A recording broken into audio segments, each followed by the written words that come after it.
Bali, ito ba yung parang sama-samang effort na parang simultaneous, wala bang nag-invita sa inyo, wala o kayo kailangan pumunta dito sa Liwasan.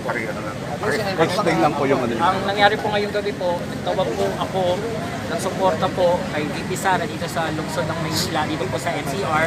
Kasi po alam naman po natin sa Davao City po, mainit na po ang suporta kay VP Sara. Kami naman po mga taga Maynila, so ipinakikita lang po namin sa kanya yung mainit pa rin po namin suporta sa kanya.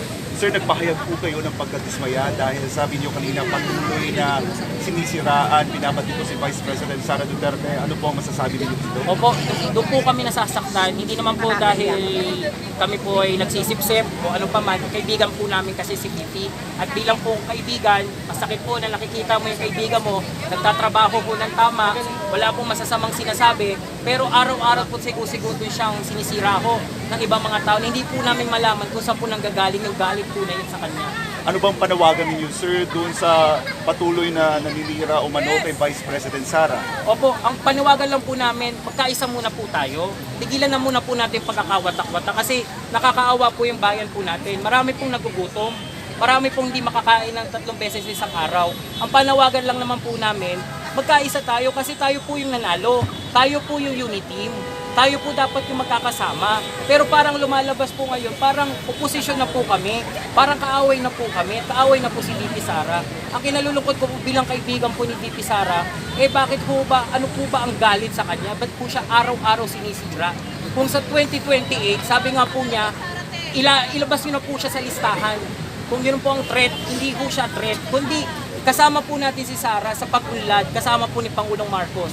Kasama niya po kami, magkakasama po, tayo po ang unity. Sir, ano po yung mangyayari if ever na patuloy pa rin ang paninira? Ano po ang maaaring gawin po ninyo? Ako personal, patuloy pa rin ang sigaw ng suporta sa kanya. Magtutuloy-tuloy pa rin ito.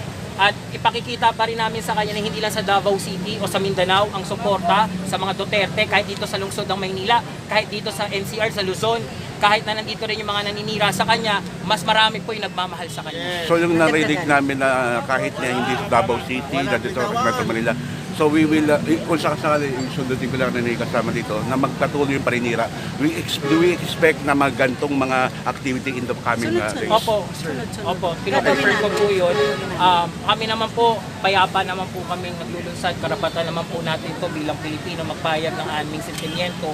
Hanggat patuloy po ang paninira sa aming pinakamamahal na kaibigan, Sara Duterte, patuloy pa rin po kaming sisigaw at ipamamahagi sa mga Pilipino na kami po ay suportado pa rin namin si VP. Poprotektahan po namin siya. Sir, ang panawagan niyo kay President Marcos sa gitna po ng sinasabi po natin na patuloy ang paninira kay Vice President Sara? Opo, ang pakiusap lang po namin kay mahal naming Pangulong BBM, Sir, pakitulungan lang po si VP Sara sa mga nangyayaring ito.